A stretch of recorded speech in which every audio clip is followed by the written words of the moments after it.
Assalamualaikum warahmatullahi wabarakatuh. Kami dari kelompok 10 dengan anggota Desmalia Ramadhani dan Novi Atika Suri akan menjelaskan mengenai presentasi ilmiah dengan dosen pembimbing Ibu Happy Okmarisa, SPD MPD, dengan mata kuliah Bahasa Indonesia. A. Hakikat presentasi ilmiah. Presentasi ilmiah merupakan kegiatan yang lazim dilakukan dalam dunia ilmiah. Kegiatan ini berfungsi untuk menyebarkan informasi ilmiah, karena mahasiswa merupakan intelektual yang berkewajiban menyebarkan ilmu yang dimilikinya. Kemahiran untuk melakukan presentasi ilmiah merupakan suatu kebutuhan agar presentasi ilmiah dapat berjalan dengan efektif. Adapun kiat-kiat yang perlu diterapkan yaitu yang pertama, menarik minat dan perhatian peserta. Yang kedua, menjaga agar presentasi tetap fokus pada masalah yang akan dibahas. Dan yang ketiga, menjaga etika ketika tampil di depan forum ilmiah. Untuk menarik minat dan perhatian pada topik atau masalah yang akan kita bahas, seorang penyaji dapat menggunakan media yang menarik, seperti media visual seperti gambar dengan warna yang menarik, ilustrasi, dan lain-lain. Untuk menjaga agar presentasi tetap fokus pada masalah yang akan dibahas dan komunikasi tetap efektif, maka faktor kebahasaan dan non-kebahasaan menjadi hal yang mutlak untuk dipahami. Berikut ini dijelaskan lebih rinci mengenai faktor kebahasaan dan non-kebahasaan dalam berbicara. Yang pertama, yaitu faktor kebahasaan. Yang A, ketepatan ucapan. Seseorang pembicara harus membiasakan diri mengucapkan bunyi-bunyi bahasa secara tepat. Pengucapan bunyi bahasa yang kurang tepat dapat mengalihkan perhatian pendengar. Sudah tentu, pola ucapan dan artikulasi yang digunakan tidak selalu sama. Masing-masing mempunyai gaya tersendiri dan gaya yang dipakai berubah-ubah, sesuai dengan pokok pembicaraan, perasaan, dan sasaran. B. Penempatan tekanan, nada, sendi, dan durasi yang sesuai. Kesesuaian tekanan, nada, sendi, dan durasi ini merupakan daya tarik tersendiri dalam berbicara.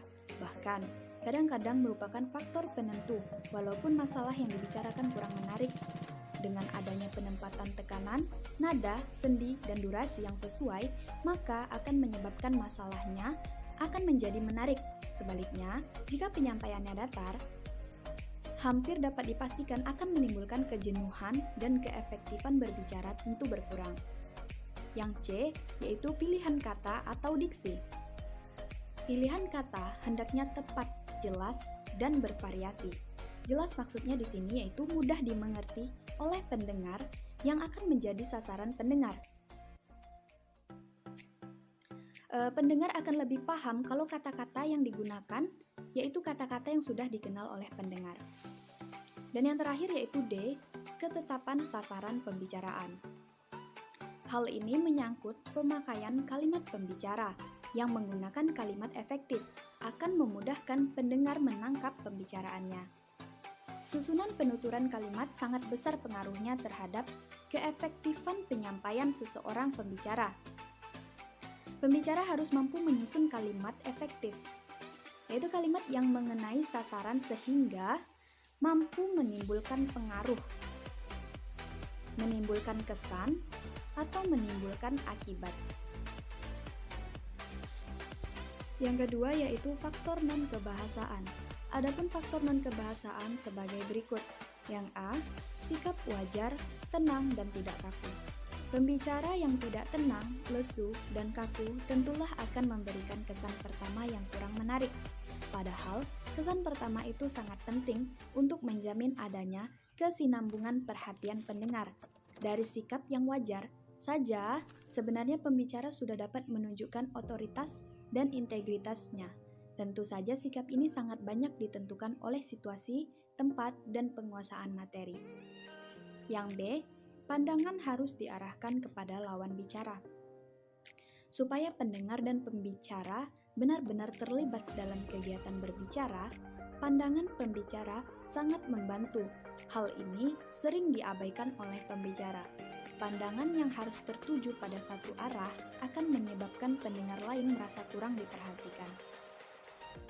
Dan yang C, yaitu gerak-gerik dan mimik yang tepat.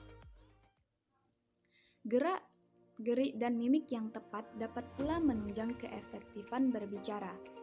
Hal-hal yang penting selain mendapatkan tekanan, biasanya juga dibantu dengan gerakan tangan atau mimik wajah. Hal ini dapat menghidupkan komunikasi, namun perlu diingat, gerak-gerik yang berlebihan justru dapat mengganggu keefektifan berbicara. D. Kenyaringan suara. Tingkat kenyaringan suara tentu disesuaikan dengan situasi, tempat, dan jumlah pendengar. Tetapi, perlu diperhatikan, janganlah berteriak. Pengaturan kenyaringan suara ini diperlukan supaya dapat didengar oleh semua pendengar dengan jelas. Hal ini juga mengingat adanya kemungkinan gangguan dari luar. E. Kelancaran. Seorang pembicara yang lancar berbicara akan memudahkan pendengar menangkap pesan yang disampaikan pembicara.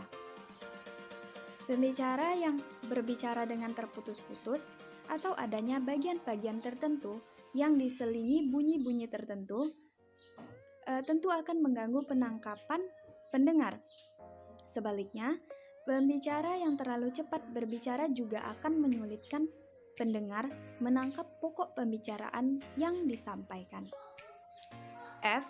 Relevansi atau penalaran. Gagasan demi gagasan haruslah berhubungan dengan logis. Proses berpikir untuk sampai pada suatu kesimpulan haruslah logis. Hal ini berarti hubungan bagian-bagian dalam kalimat, hubungan kalimat dengan kalimat haruslah logis dan berhubungan dengan pokok pembicaraan.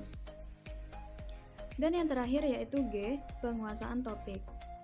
Tujuan dari penguasaan topik ini tidak lain supaya topik yang dipilih betul-betul dikuasai. Penguasaan topik yang baik akan memunculkan keberanian dan kelancaran.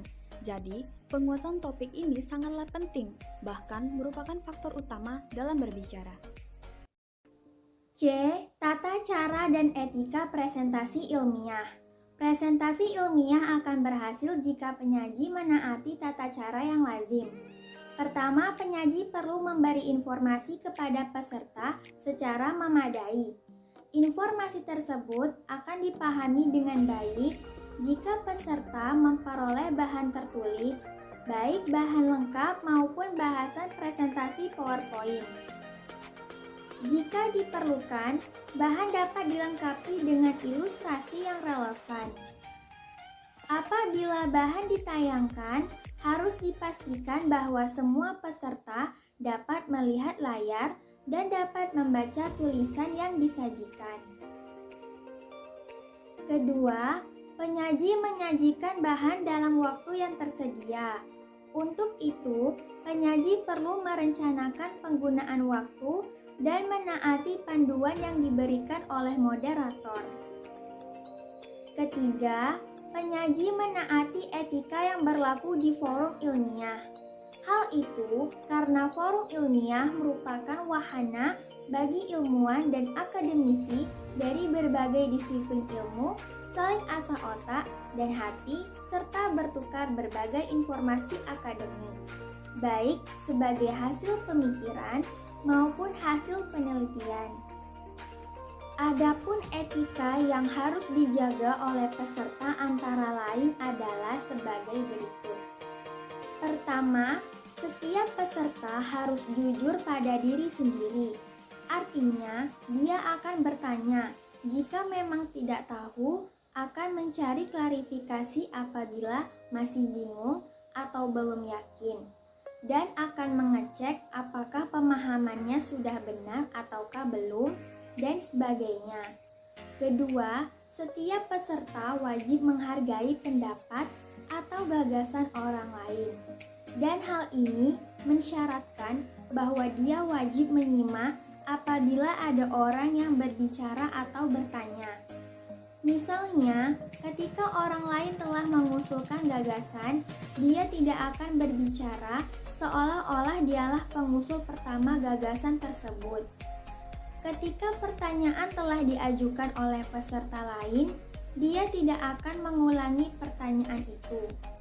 Ketika peserta lain telah menyatakan sesuatu dan dia menyetujuinya, dia dapat mengungkapkan dukungannya. D. Menyiapkan bahan presentasi ilmiah dengan multimedia. Dalam era teknologi informasi, presentasi ilmiah dengan memakai multimedia sudah menjadi kebutuhan karena beberapa alasan. Pertama, presentasi akan menjadi menarik karena penyaji dapat membuat manuver dalam memvariasi teknik penyajian bahan, termasuk melalui animasi. Kedua, penyaji dapat menghemat waktu karena dapat mengoreksi bahan sewaktu-waktu diperlukan. Ketiga, penyaji dapat memberikan penekanan pada butir permasalahan yang dikehendaki secara menarik. Keempat, penyaji sangat dimudahkan karena membawa bahan dalam bentuk flash disk.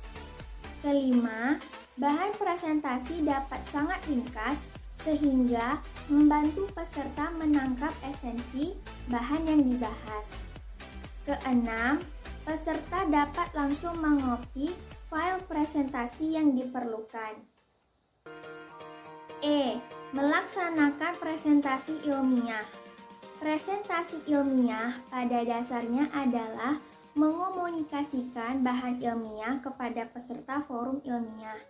Oleh karena itu, dalam presentasi ilmiah berlaku prinsip-prinsip komunikasi. Beberapa prinsip komunikasi berikut dapat dipertimbangkan. 1. Mengurangi gangguan komunikasi secara antisipatif. A. Memastikan kecukupan pencahayaan dan ruang gerak. B. Memerhatikan tingkat kapasitas peserta ketika memilih bahasa dan media. C. Menghindari kemungkinan multitafsir ungkapan yang dipilih. D. Berpikir positif tentang peserta. E. Membuat peserta dihormati dan dihargai. F. Mempertimbangkan budaya peserta. G. Bersikap terbuka terhadap perbedaan sikap dan pendapat orang lain. H. Memastikan bahwa pakaian yang akan dipakai tepat pilihan dari segi situasi formal dan budaya setempat. 2. Memaksimalkan efektivitas dalam proses presentasi. A. Memastikan bahwa suaranya dapat didengar oleh semua peserta. B. Memastikan bahwa penyaji dapat melihat semua peserta. C. Menjadi penyimak atau pendengar yang baik jika ada peserta yang bertanya. D. Memberi kesempatan kepada peserta untuk bertanya. E. Mendorong peserta untuk aktif terlibat. F. Menggunakan media yang menarik dan tepat guna.